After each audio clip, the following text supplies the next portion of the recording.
qui dirige vraiment le gouvernement Vivaldi? Est-ce que c'est vous ou est-ce que c'est M. Georges-Louis Boucher? Parce que qu'est-ce qui s'est encore passé avec la réforme fiscale?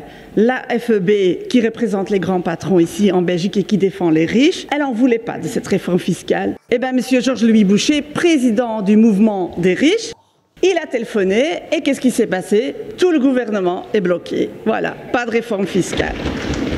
Pourtant, quand il s'agit de bloquer les salaires, quand il s'agit de mettre les axes sur la facture d'énergie, quand il s'agit d'économiser 3 milliards dans les pensions, là, on trouve un accord. Ça, oui. Mais ici, quand il s'agit d'une petite réforme fiscale qui voulait s'attaquer à quelques niches fiscales, cette petite réforme, elle ne passe pas, elle est bloquée. Pourtant, une réforme fiscale, les gens, ils en ont vraiment besoin. Quand on voit les petits indépendants, combien de taxes ils doivent payer. Quand on voit les salariés, combien de taxes ils doivent payer. Et quand on regarde les milliardaires et les millionnaires dans ce pays qui payent 0 € d'impôts. Et donc, on se pose un peu la question, comment ça se fait que c'est toujours la droite qui gagne dans ce gouvernement? Et les MR plus particulièrement. Est-ce que c'est parce qu'ils sont plus nombreux? Mais ils sont que 14, hein.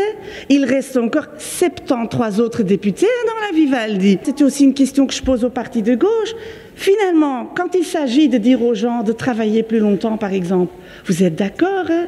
Quand il s'agit de bloquer les salaires et la loi sur les normes salariales, là aussi, M. Dermine, combien de fois il n'a pas dit que finalement c'était une bonne mesure? Le MR, il joue son rôle, il défend le patronat, c'est d'habitude. Je pointe les autres partis, surtout les partis qui se disent de gauche, bien sûr, et qui finalement, ben voilà, font ça aussi par leurs décisions. Et le débat aujourd'hui, il est vraiment important parce que la fiscalité juste, c'est un débat sur l'argent, c'est sur c'est qui qu'on fait payer cette crise. Est-ce que c'est les travailleurs en leur laissant beaucoup de taxes ou est-ce qu'on va enfin regarder chez les profiteurs de la crise, chez les multinationales? Est-ce qu'on va regarder vers les épaules les plus larges? Est-ce qu'on va s'attaquer aux vrais profiteurs ou est-ce qu'on va faire payer la crise aux travailleurs?